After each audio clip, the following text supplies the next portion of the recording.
welcome back to Devils United. We've got another preview, so many games coming up, but we've got our Wolves preview and I've got Football Power Hour with me. How are you doing today? I am good.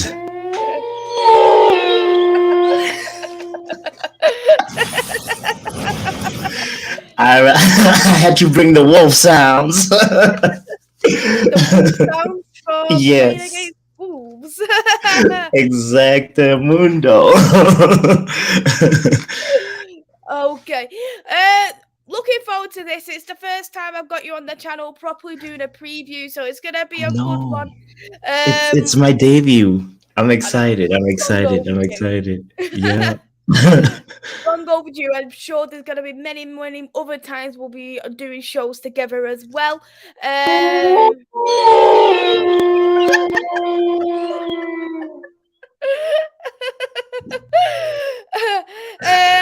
We'll jump into the comments. We'll get onto the preview then. Hey there, Henry. I hope you well. Thank you for coming in. Hey there to Chris. I hope you well. Thank you for coming in. And hey there, Vincent. I hope you well. Oh my God, Maisy, don't let him hang out with G Wolf. G Wolf is a good friend of both mine and Vincent's. Nice. So we'll start with both the games what's just happened. We'll start with Forest game first of all. What did you think of that game? Because overall, very comfortable win for Manchester United. Very comfortable win when you're looking at the score, but it really changed. We needed to get that after we got the second goal. That's when we after Martial scored the second goal, that's when we started sort of feeling a little bit in control. But I enjoyed it. We had a lot of possession. We had a lot of shots on target, and yeah. It was the closest to Ten Hag ball, I think. We're getting closer and closer. It's not there yet, but I think we're getting closer and closer to it. 100%. Yeah, 100%. I agree. And that was the first game I actually went to Old Trafford in since probably the pre-season game against Rayo Vallecano. So yeah. it was the first game I went to Old Trafford, and I was actually sat on the East Stand where the two goals were scored. And when I've seen Rashford's goal at first, I was there looking down. I was like, why did Everton do that type of cross? Why did they not cross it in properly? And I was literally like getting so confused, thinking, why is he doing that? But then he passed it to Rashford. Rashford scored, and I think that was a very smart technique for him to really, just because a lot of teams probably predicted us to go straight into the box, but we more went outside the box and got that in was player. To echo what you're saying. That was so refreshing to see Man United score from a corner, because usually I feel like we're more vulnerable anytime we get a corner. So, and to see a set piece routine, I think we have a new set piece coach, right? It's not the what's his name? I'm blanking out on his name right now. Ramsey. Yeah, Eric. No, something Ramsey. Yeah, I think it is Eric Ramsey. Eric Ramsey, yeah. So I think he's not doing set pieces anymore. But whoever it is, they're doing a phenomenal job. It's great to see Manchester United score from that. And I have to say, the movement of, when you look at that goal again, the movement of Varane right before Rashford was also a little bit. It's the movement that sort of like made the defender go with him, and then he changed direction, and that opened up the space, and Rashford was just right there running into the space. It was so beautiful. I love that. And Eriksen, such an important player, and I believe he's going to keep providing for us in set pieces. So I look forward to more set piece goals. We haven't seen the free kick yet from Eriksen, though, right? He hasn't scored a free kick. Yes, we need that. But what I like is that we've got plenty of options now who's able to take them corners and set pieces, because we've got Eriksen, we've got Bruno Fernandes, we've got Luke Shaw, Dalot. We've seen that he could score from set pieces. He's done it in Portugal, so he's another great option that we could take. True. So what I like more is that you're seeing more players who's able to take them opportunities rather than a few years ago. It was just Bruno Shaw. It was quite right. obvious. It's too predictable. Everybody knows it's gonna be an in swinger, out swinger, and they can prepare for us so easily. I have to say, Maisy, I now knowing that you're the reason Fred scored. You went to the game and Fred scored. So so we need you to attend more games. Seriously. That was the other surprising thing about that match. Fred getting a goal. I mean, that every time he scores though, he always does like a cracker of a goal. He never does like a simple tap in. It's always a goal. Like you look and go, bloody hell, that is a good goal. right? Because we was on the other side, when we looked at it, we could tell who it was. And we just seen obviously dark hair. And we were like, is that Genacho who scored that goal? And we were like, bloody hell, is that a star boy doing that? And then he went and come and said, Fred. I was like, Fred?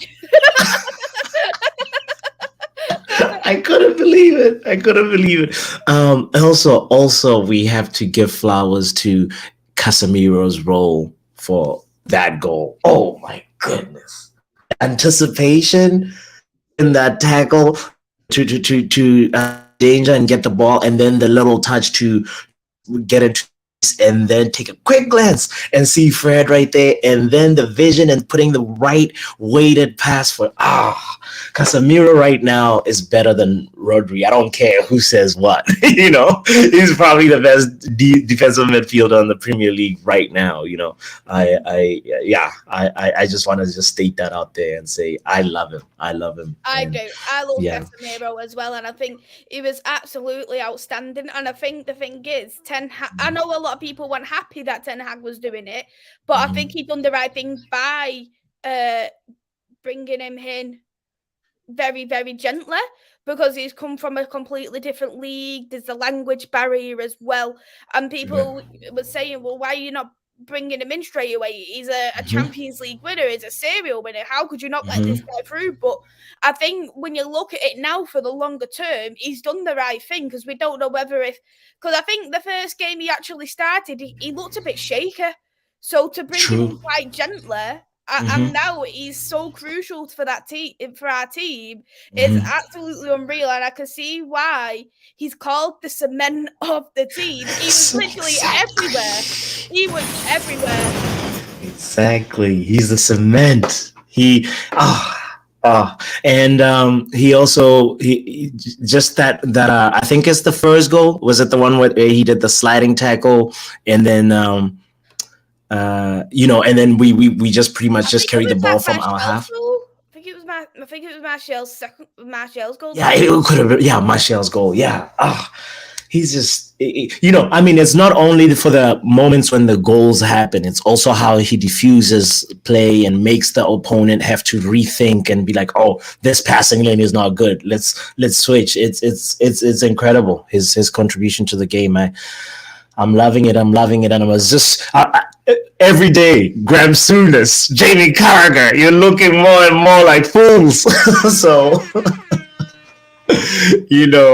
all that rhetoric that he got at the beginning of the season, that we got the worst one of the trio from Real Madrid. They were saying, Kroos and Modric are so much better, and Man United have just been given like a cogwheel of the midfield. But like he's showing how little he can be. So big up to Casemiro.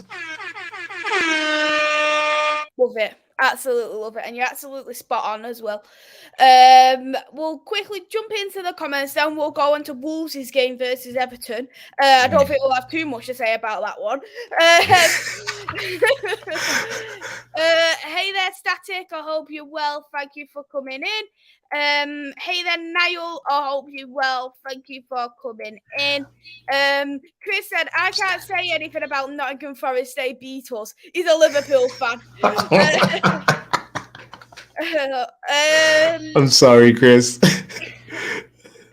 I felt sorry for him. I come on during his watch along. I felt bad when I found out. Oh, but Chris said at the moment I'll only be confident in Liverpool, Man United, and Newcastle in the top 4 race. Tottenham and Chelsea badly inconsistent. I'd be happy with top 4, considering how we was last season. I'd take that. I would. Henry said maybe amazing the human bubble. I know I've always got a bubble in. Hey there, Diggs, by the way. I hope you're well. Thank you for coming in. Hey there, Liam. I hope you're well. Thanks for coming in. Chris said, let's hope for your sake Martial has taken his injury-free vaccine so he can play a run of games. That's the downfall of Anthony Martial, because every game he's played, he's been fantastic. But it's not the fact that he's so inconsistent in terms of his injuries. I mean, in terms of his game, he's so inconsistent with his injuries.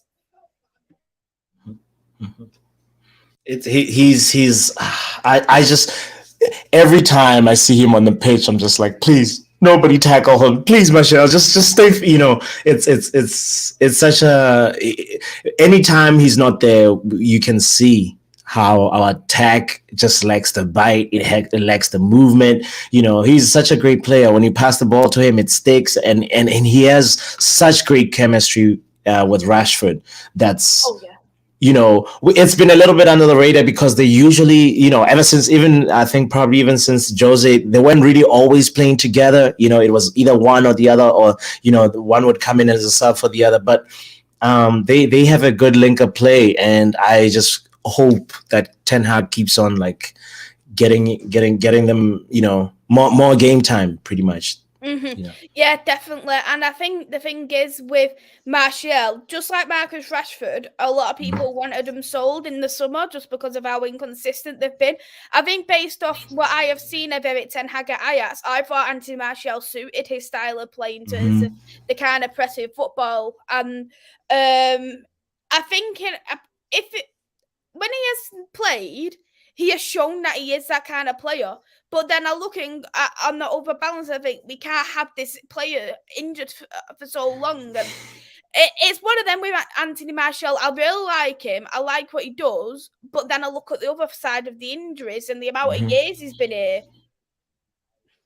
He's like our striker Eric Bailly. he's starting to become like that.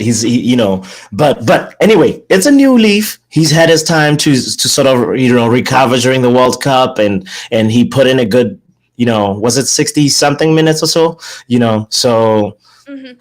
And one good thing as well, what I wanted to touch on too, Rashford and Martial have got the same goal contributions together now as Dwight York and Andy Cole. Ooh. That's incredible. That's incredible. It's very good. Very, very good. Well, before we go back onto the comments again, we'll quickly touch on Wolves versus Everton. Boring. It was a boring game. But do you want to say something first about it, and then I'll say what? But boring was the first thing I had to share with the rest of the world. Football, the football was very, very boring. I actually predicted it to be 0-0 just because I thought, I never expected either team to even score a goal just because none of them know how to score a goal at this point. I think for me, though, when you look at overall, probably Wolves were that little bit a better side. They played a little bit better as a team, but I don't think they played good enough to get the 3 points either. I think out of the points, it was probably fair that it went into one point each. But I think when I first looked at the lineup for Wolves, I was very shocked. I was thinking, why is Núñez dropped? Because I'm a big fan of Núñez, and they've been playing a lot of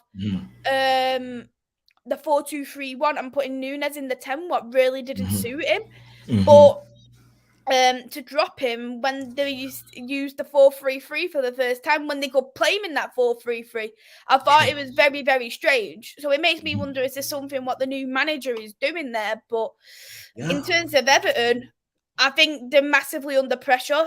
Just like last season, they're going to be close to relegation. I think Wolves are in massive pressure, but I think the new manager may actually raid La Liga in terms of Seville, just like Emery raid Villarreal in the January transfer window. But they do need to do that as well. But what did you think of the game? To think of it, I mean, to echo off of what you said, it was pretty much the football was boring, and that's why, you know, two of the goals in that game were from corners.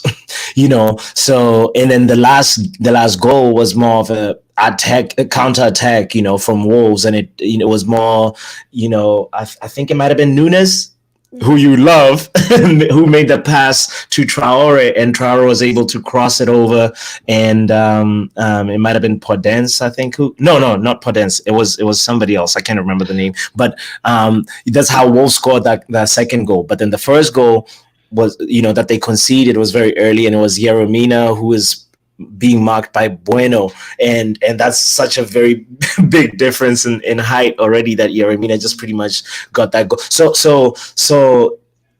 in terms of phases of play, both teams couldn't really like do anything productive, and it was just the extra push, the extra will at the end for Wolves, where, you know, anytime a new boss comes in, you want to just make sure that you're playing for a position. You know, you're playing on the with hopes of being in the long-term plans of the manager, because the manager is coming in with his vision, and that is why he's now switched to 4-3-3, because that's Lopetegui's preferred formation. And so obviously he's still trying to figure out which pieces work well, and which player works well with his new preferred way of playing. But that game was just flat out boring. So, let's hope that the next one. The thing that I have to say though, that is different from Bruno Lage's Wolves and this new Wolves, is that sometimes they actually have moments where they press really high, and that's going to be interesting to see. I'm looking forward to when they play us. Mm-hmm. So. Mm-hmm. We've got to take as one positive that Wolves have only scored 10 goals so far this season, which is the worst in the Premier League so far. Yeah. And the worst after that is Nottingham Forest, who's only very newly promoted. So it looks like we're playing teams of a similar, at least attacking output wise, that they're at least on a similar boat right now. So that will be interesting. I guess if you have anything else to add to the Everton game, I think we can move on from it. Yeah, I'm happy to move on and jump into the comments anyway. Yeah. Henry said, what's your latest transfers? We haven't got anything confirmed. I think the only thing we've got at the moment is a Felix negotiations on loan. Apart from that, it's pretty quiet, isn't it, really? Yeah, we're pretty much broke. That's what Ten Hag said. We don't even have like proper loan money right now. It's depressing. With Atletico Madrid to lower down the price because they wanted something like 12 million or something for Felix on loan, and we was like, no, we want 8.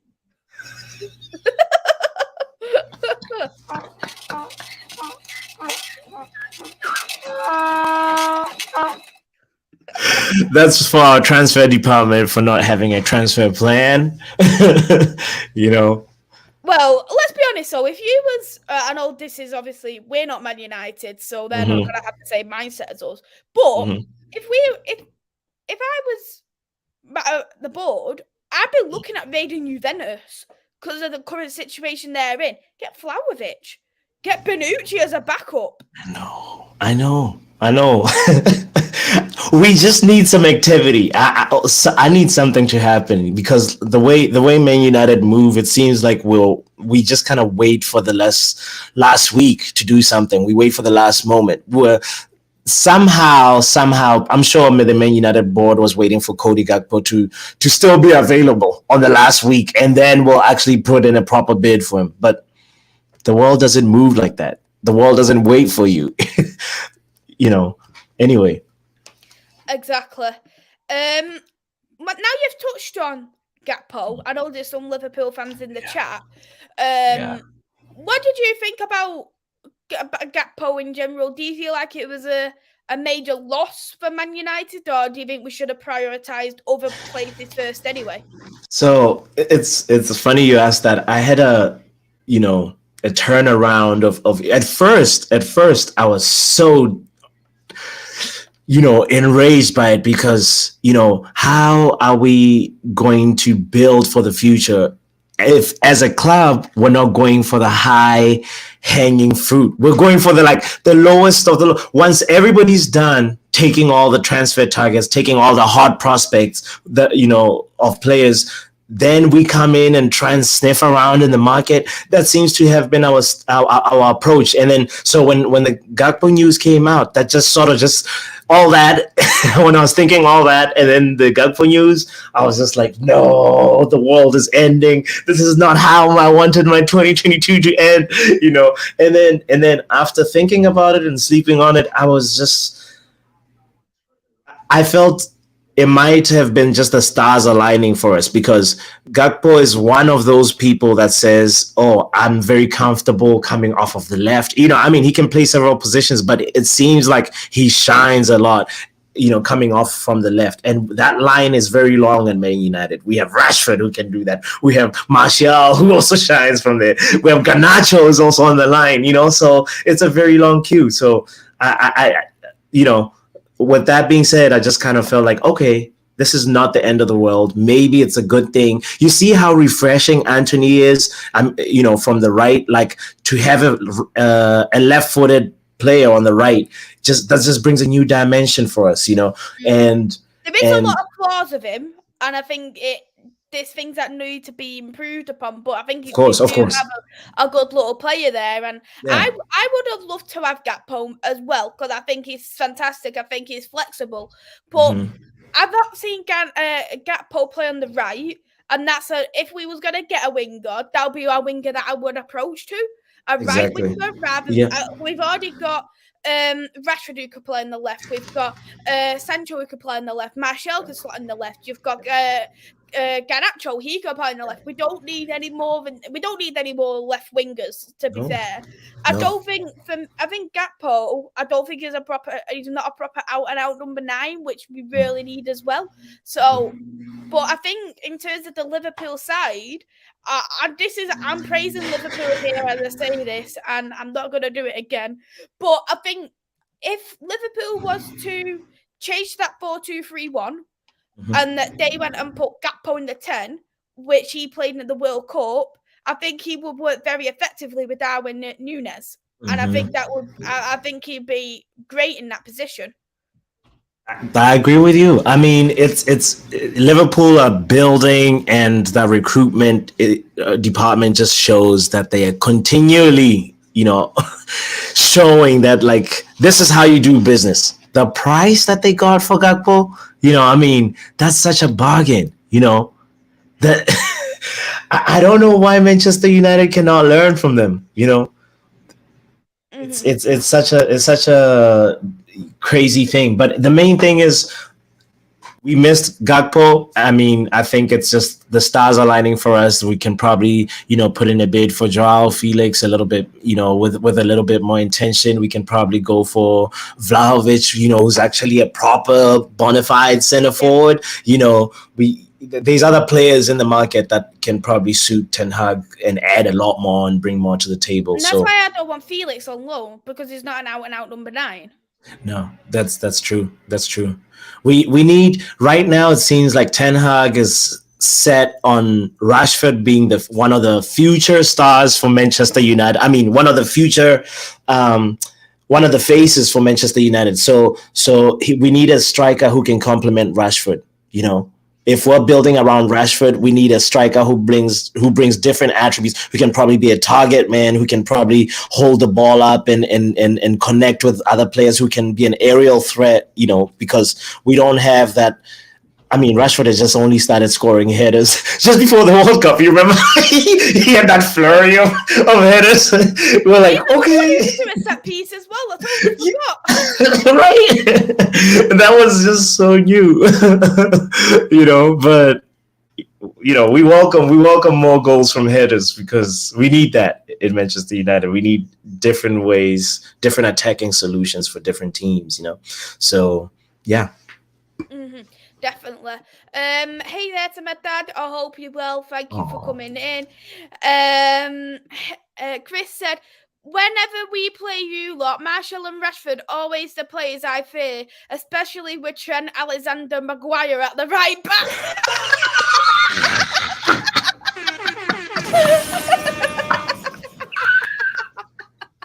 That's funny.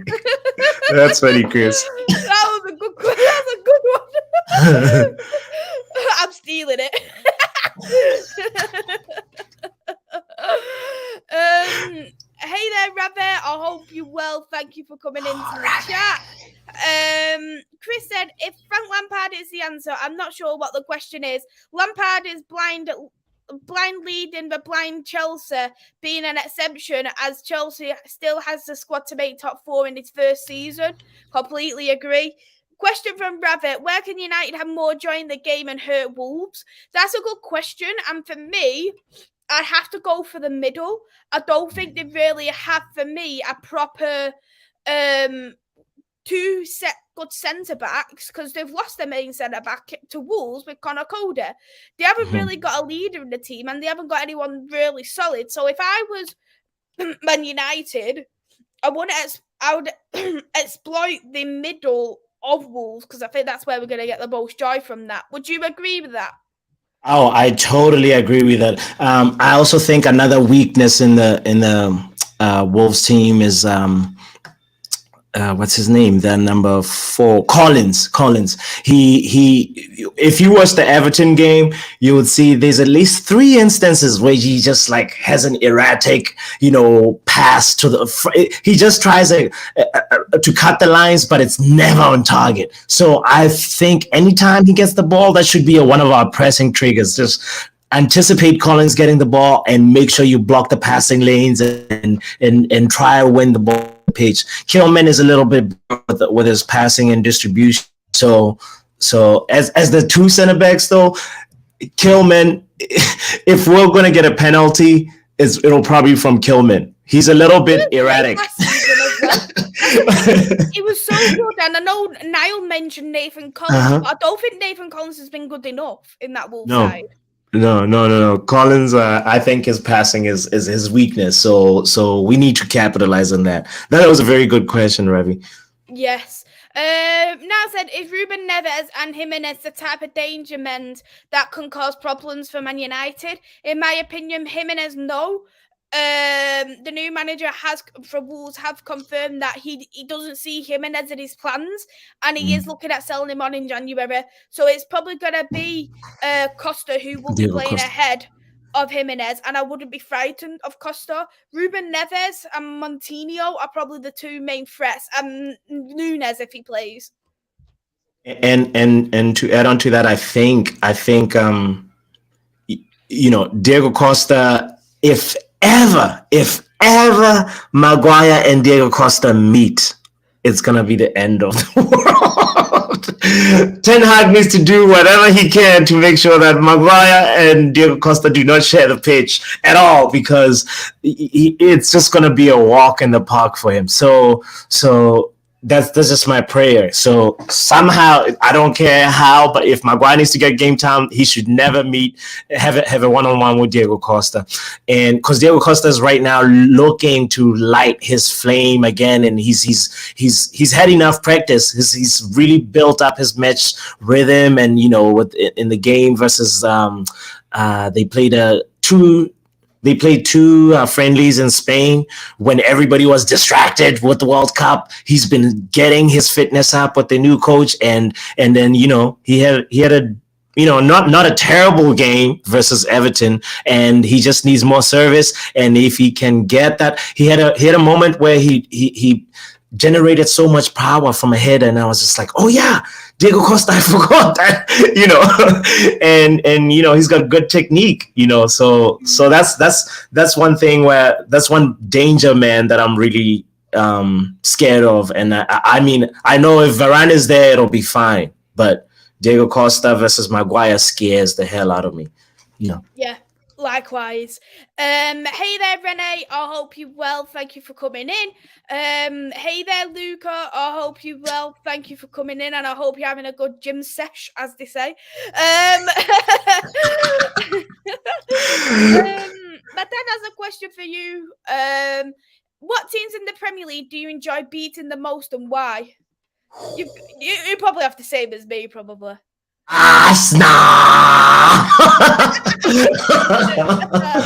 First of all, Arsenal. Oh my goodness. I mean, for me personally, it just stems from the Wenger and Ferguson rivalry, and ever since then, both of us have been in a rebuild project and stuff, and honestly, all my friends that are Arsenal fans have a weird, similar, characteristic about them, and whenever they win, they talk a lot at me. So my phone rings so much, and then if they don't win, they go quiet, for a couple of weeks. I don't hear from them. So every time, Robert, every time we beat Arsenal, I'm so happy, and I pick up my phone. Liverpool is another one. What about you, Maisie? I'd have to go Liverpool and Leeds. Even though Leeds is an easy team to beat, right?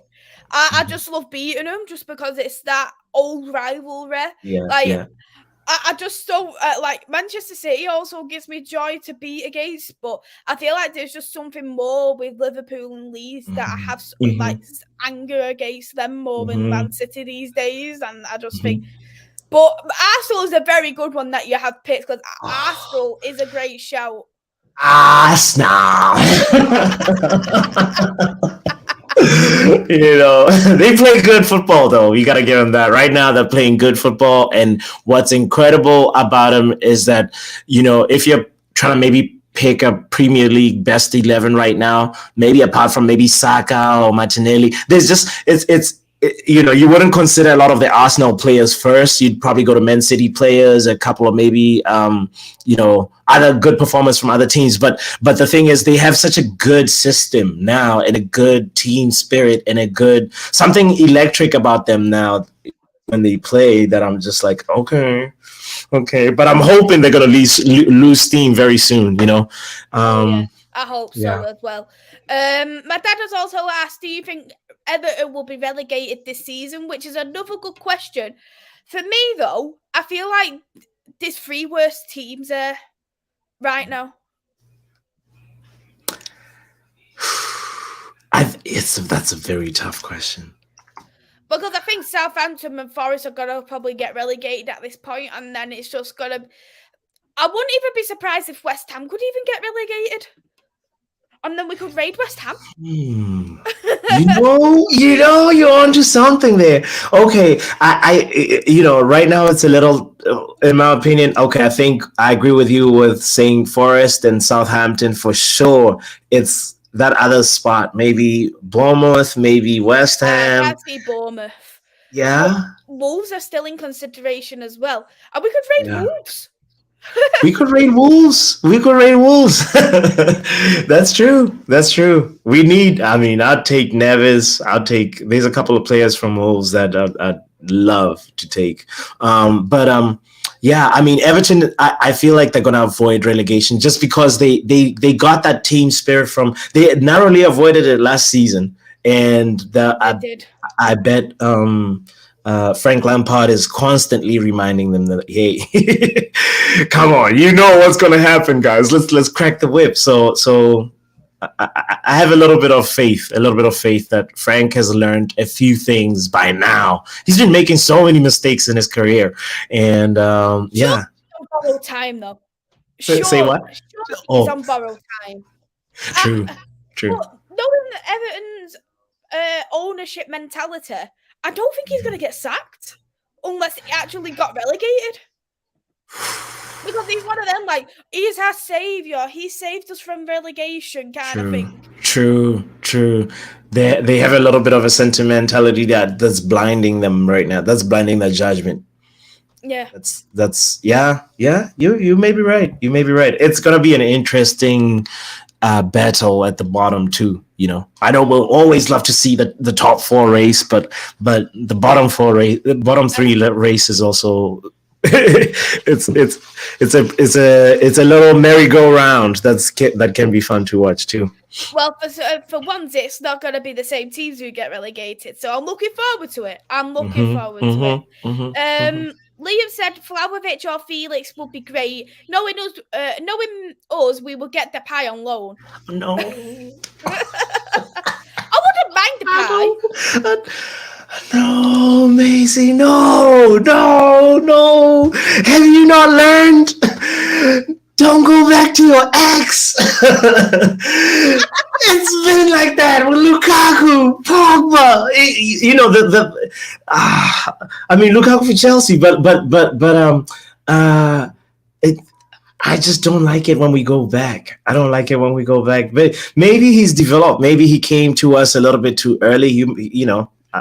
But it's just one of those things where I feel like how can I say, he want to prove himself because he had that massive ego in him at such a young age, and I think he's got a probably different mindset compared to what he used to have. But well, if he comes, hopefully he doesn't end up like Ronaldo with him going to Piers Morgan and and saying the swimming pools are still the same. Right. so yeah, but yeah, he could be a little bit more experienced, and maybe he could add something. And right now it seems like we're broke.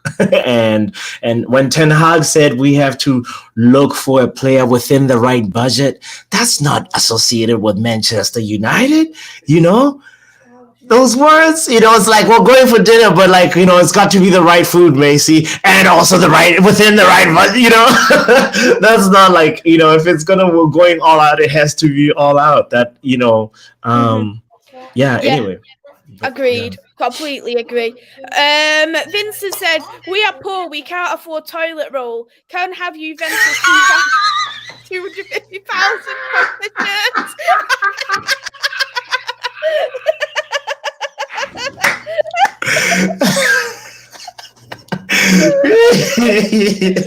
The ceiling is leaking. We don't have toilet rolls. What's going on?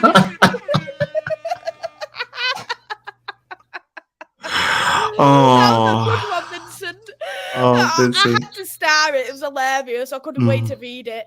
Henry thinks United will win 2-0. Question from Ravi: thoughts on Garnacho? Can he make more Premier League games and cement a team in the side long term? I'll go to you about this one. So at the moment, like he's in the right path. We don't want to give him too many starts too soon, you know. So he knows right now. Anytime we look into the bench, he's one of the first people on, and that needs to be sort of like the rhythm for him, at least for the rest of the season. And then next season, you know, if he can come in on his cameos and score a brace or you know, unlock, you know, get us out of trouble like he did right before the World Cup, and if he can continue that, then, you know, Anthony or whoever he's replacing, they really have to make sure that they step their game up, you know. So anyway, so that's my thoughts on Garnacho. He's in the right developmental program right now, and Ten Hag, he's really meticulous with his growth, and I love that. And he needs to make sure that he comes to training with his shoelaces tied and on time, because I remember there was a report that he, you know, there was like time to start training, and he needed to tie his boots, you know.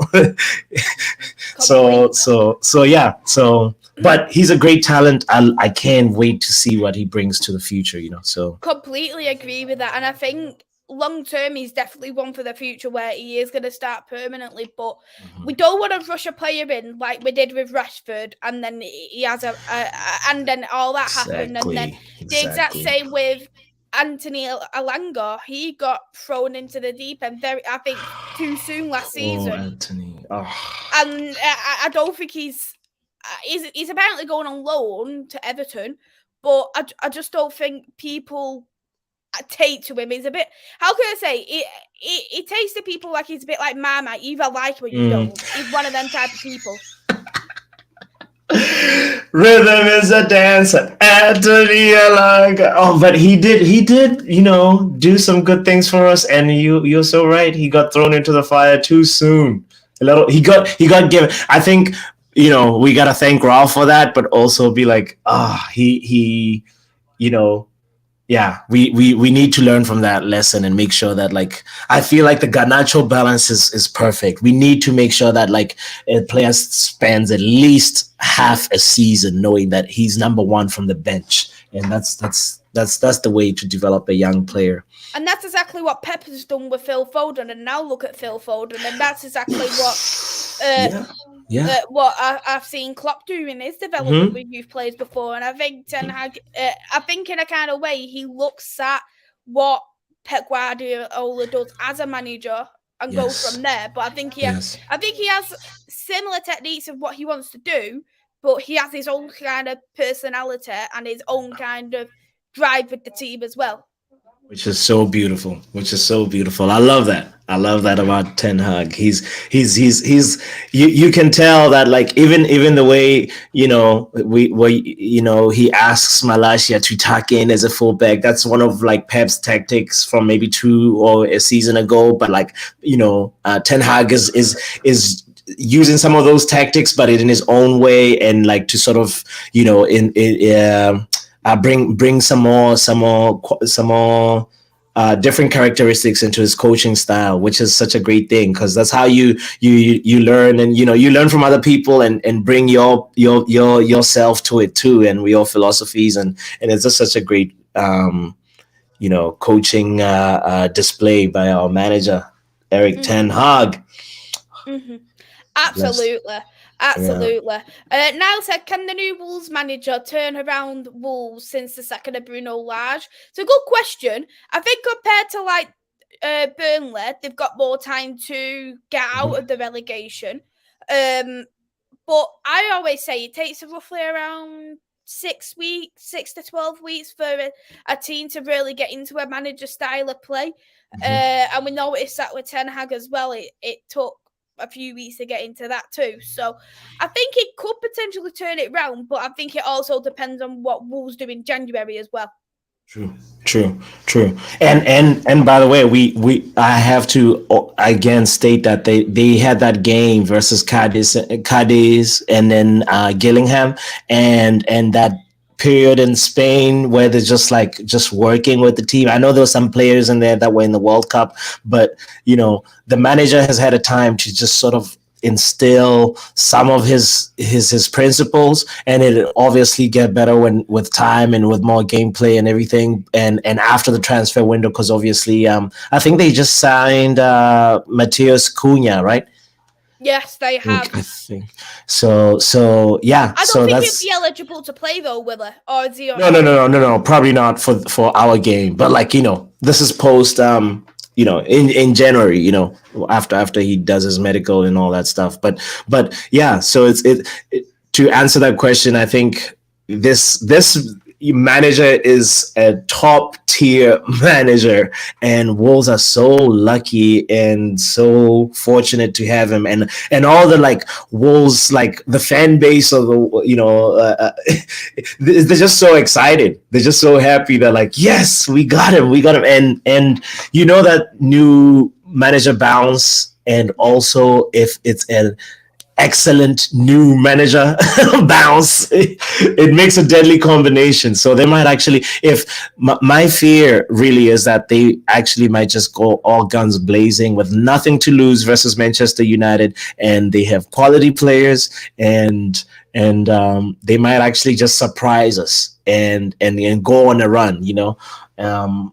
yeah, but anyway, eventually I feel like they made the right move, and he will turn the ship around for Wolves. So Absolutely. Hey there, Jordan. I hope you're well. Thank you for coming in. Henry, are you in the market for Enzo? I don't think we are in the market for Enzo. I think it's morely Chelsea who's got that for Enzo. why are we in the market for Enzo?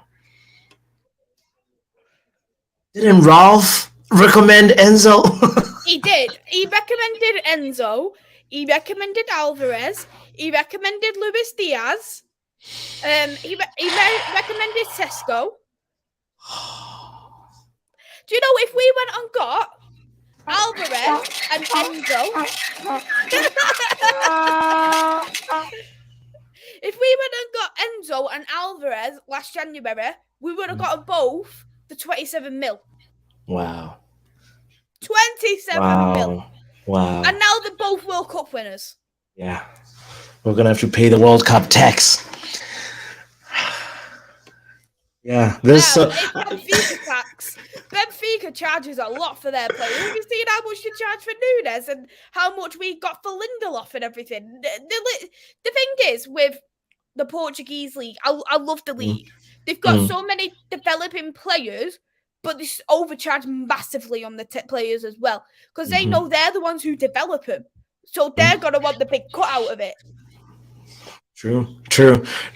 Well, like, isn't it crazy how the Portuguese? I mean, we're almost also like Portuguese FC a little bit. So, and we're playing. So there's gonna be Portuguese Academy versus Portuguese FC in the Premier League. You know, because it's the relationship between the Portuguese national team and the Wolves team. There has to be somebody working behind behind the scenes, pulling the strings and making sure that like there's a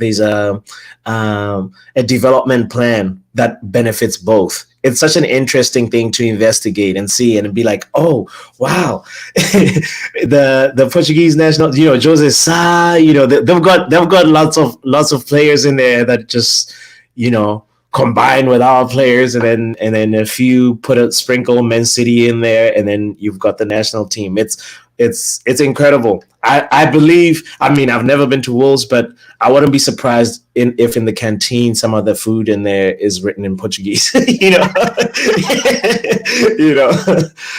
But yeah. Anyway, Aesthetic is spot on as well about Enzo. Is that he's only joined Benfica 6 months ago. Benfica definitely won't let him go so lightly. Luca's gone for 2-0 for Man United. My dad has asked, what's your hopes for on this season? So right now,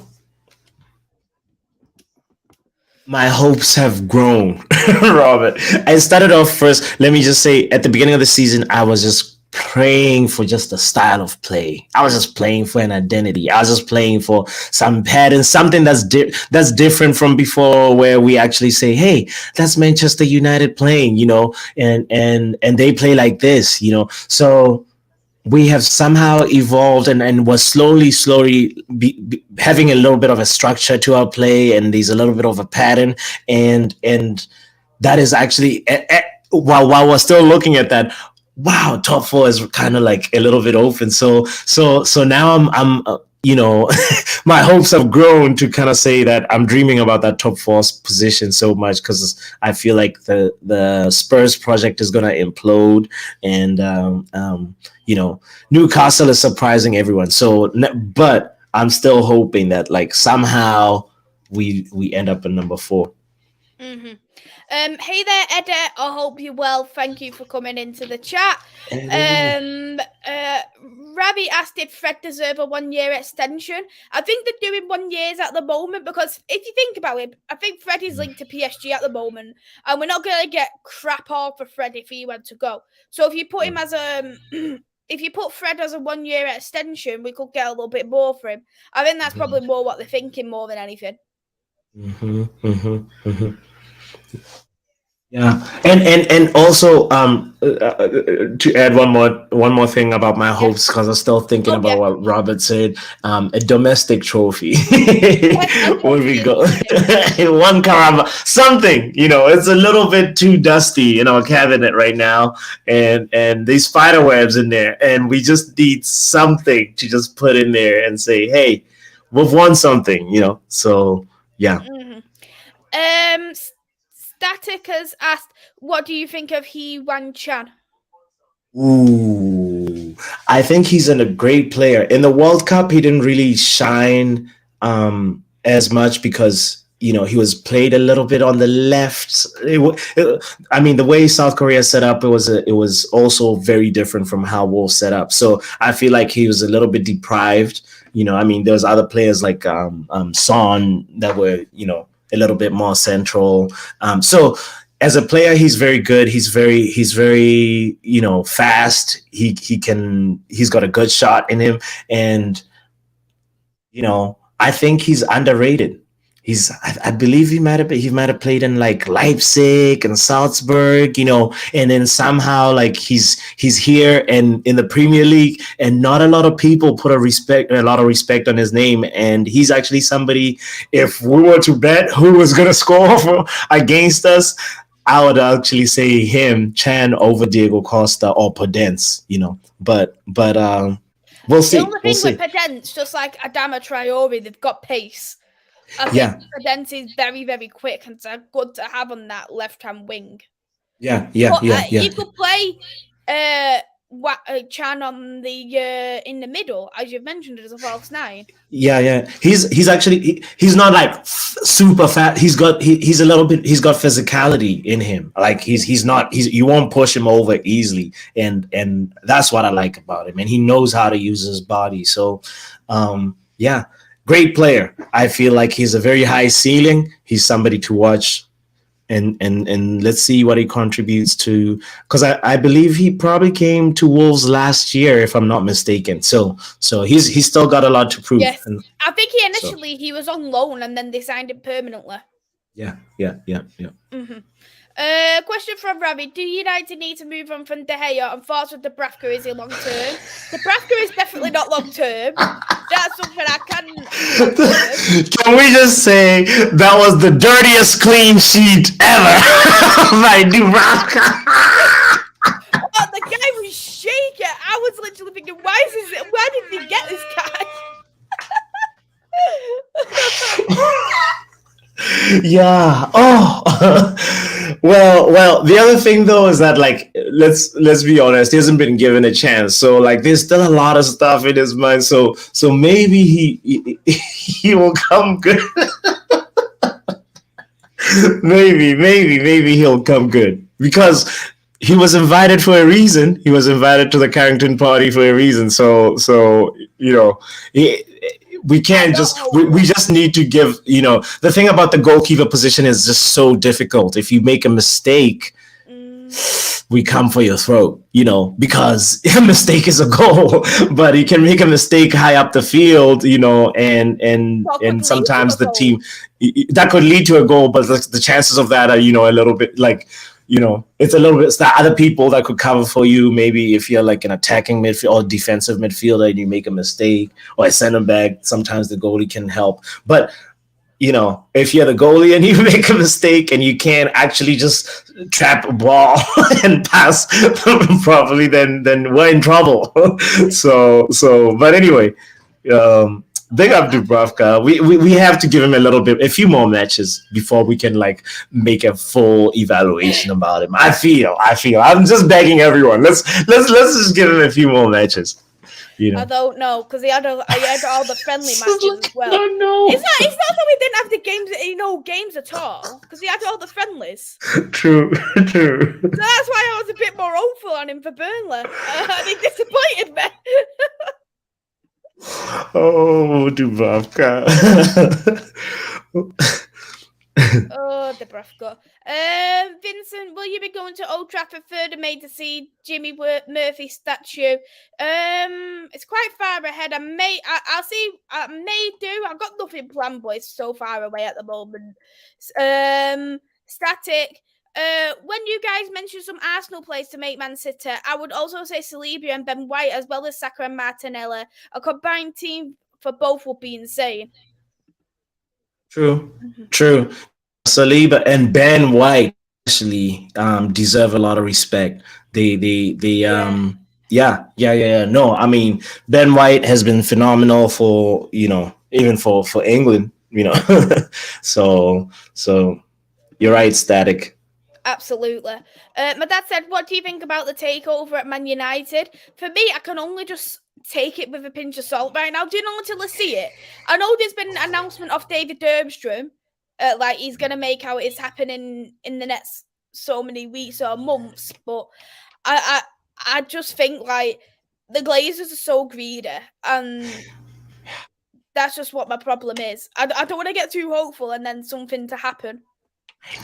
I know. So before I chime in on that, please don't forget to hit the like button. Don't forget to subscribe if you haven't subscribed to Devils United. So with the Glazers, it's a little bit funny. I feel like we might have been bamboozled. With this, they were just trying to buy some more time. I don't know. It's every day. It's just, I just feel a little different about it. Sometimes the fact that the club made an announcement, which is something that was new. We've always had rumors about the club maybe being sold or blah blah blah blah blah. But like the fact that they took the time to make an announcement feels like something is on the horizon, but we just don't know when. It could be, and take, these club takeovers take time too. It's not something that just happens in a week. So it could be 2 years, 3 years from now, we could still be stuck with the Glazers. But I was just praying. My one of my Christmas wishes was that this is the last Christmas with the Glazers. So. Let's hope so. Right. Static, Ten Hag mentioned that Man United may be looking at fullbacks next month. What are your thoughts? We 100% need a right back, even if it's to compete with Dalot. The only one I've seen linked is Frimpong. I haven't seen no other ones linked though. So far, and me too, on the rumor mill, I haven't heard anything about another right back, but we do. I mean, we ran Dalot to the ground. In the first half of the season, he was pretty much playing every single game, and it's kind of refreshing a little bit to see Aaron Wan-Bissaka, gaining his confidence, getting an assist in the Carabao Cup, and hopefully he can have a little bit more of a contribution. But nevertheless, even if it's a positive contribution, I still want Aaron Wan-Bissaka to leave at the end of the season. It's goodbye. I will still won't be fazed by what he does in the next few months. So. Absolutely. I haven't seen the one from Celtic though linked to Man United. I haven't seen him, but I've seen him linked to Chelsea. Was it Chelsea? Yeah, he's been linked to Chelsea. Yes. I thought it was Chelsea. Chelsea's linked to bloody everybody. We need to get him from Chelsea. We need to just do the same thing that Liverpool did to us. We need to Cody. Do what we did with Malacia. Exactly. Hijack. Exactly. So. Hey there, Bobby K. I hope you're well. Thank you for coming in. Ravi said 2-1 for Wolves. Good, because every time Ravi predicts against us, we win or draw. Nice. My dad's got for 3-1 for Man United. Hey there, Solo. I hope you're well. Thank you for coming in. My dad just asked, who's your favorite all-time player?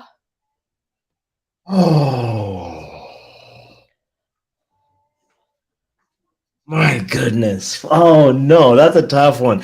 Okay, so I go between Zidane and Ronaldinho.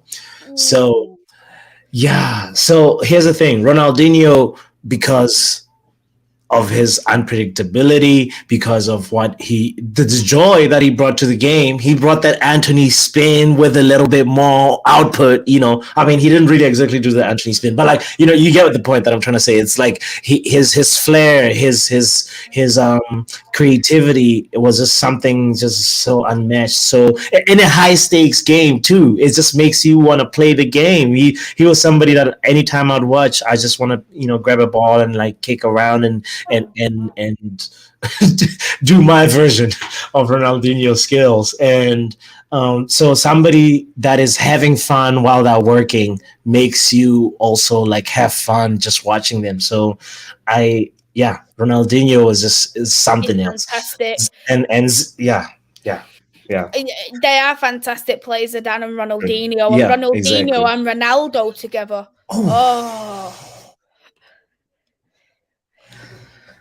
Explosive combination. That's partially why I ended up falling in love with Brazil and being like, oh, that's the type of football that I want to watch all the time, So they're just amazing. But yeah, Anthony needs to get it together because he's the closest thing to bringing flair to Man United. But we need some output. We need better performances than what he's been doing lately. He had a great start at the beginning. The first 3-4 games were good, and then it hasn't been upward from there. So yeah. Absolutely. Vincent's gone for 6-0 for United.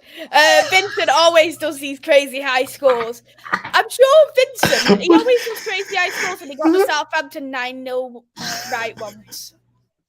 Wow, Vincent. Please give me what you're having. Eddie's gone for a 1-1 draw with Wolves having a top manager used to manage Spain. His manager bounced maybe too much. Chris as well has also gone for a 1-1 based off the new manager bounce as well. Hey there, Nippon. I hope you're well. Thank you for coming in. Hey there, Patrick. I hope you're well. Thank you for coming in. Hey there, Brush. I hope you're well. Thanks for coming in. And Chris said he has subscribed to your channel as well. Big up to you, Chris. Great. And Niall there has gone for 2-1 for Man United. So I'm looking at the recent games we've played for Wolves, and they're very low scoring games. So when you mentioned earlier on, Maisy, the stat that they don't score a lot of goals, it's crazy. Under Bruno Lage, I always thought of Wolves as the 1 goal margin team. Whether they win, if you beat them, you're not going to beat them by more than 2 goals. If you just look at Wolves' history and just like the results, the majority, like 95% of the results are always just 1-1, 2-1, 3-2 or whatever. It's crazy, but the main thing is, yeah. Look at that! 1-1 exactly. There's never been more than the most goals what's been scored is 2.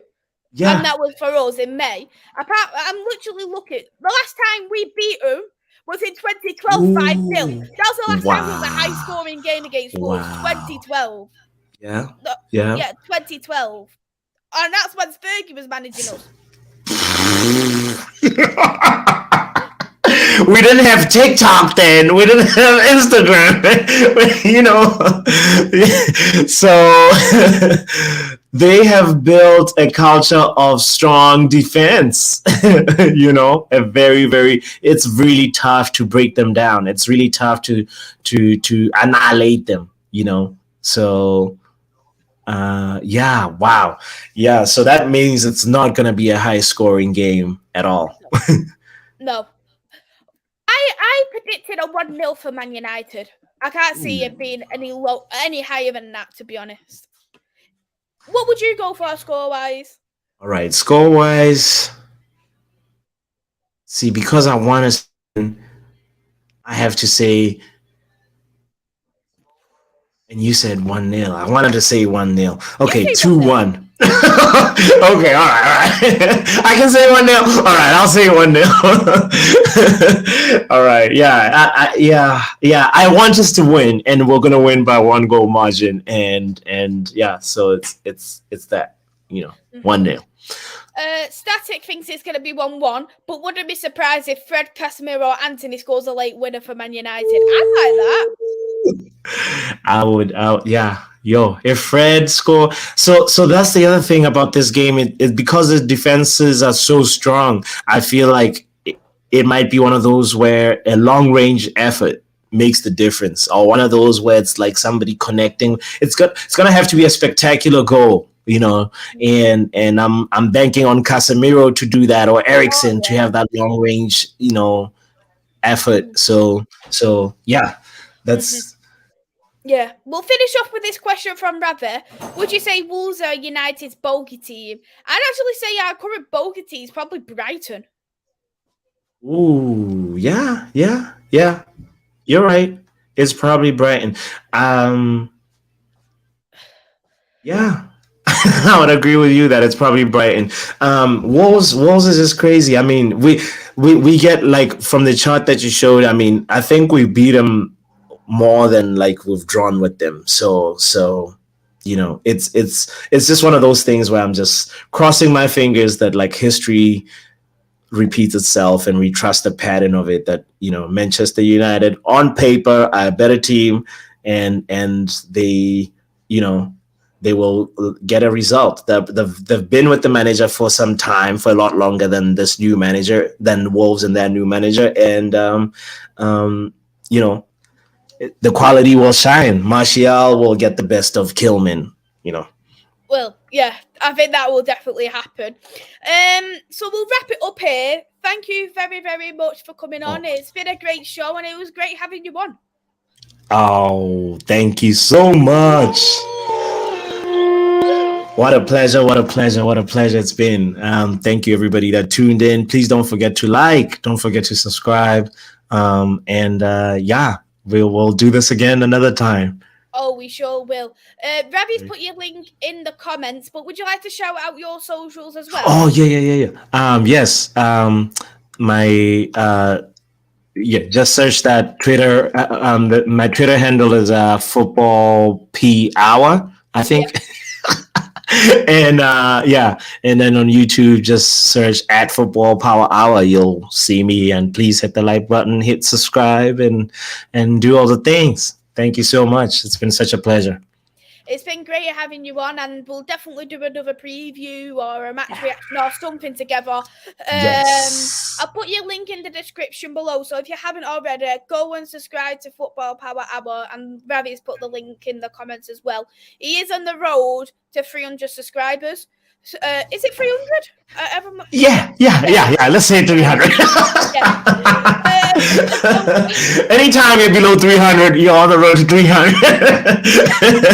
Go and check him out. Get him to 300. Let's get him to 500, actually. Let's get Football Power Hour. Oh, yeah.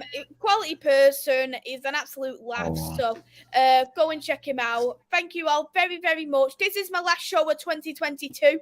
Happy New Year!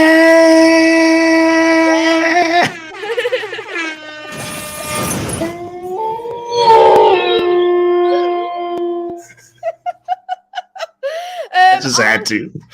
Yes. I hope you all have a lovely new year. I will be next live on the 2nd of January. I'll be doing a Bournemouth preview. That will be with Craig, Bournemouth fan. So go and check that out. That's going to be around 8 o'clock, but the time may potentially change yet. So thank you all very, very much. As Football Power Hour says, smash that like and subscribe, and also the same, subscribe to Football Power Hour also. Have a lovely new year. I will see you soon. Take care. Bye-bye.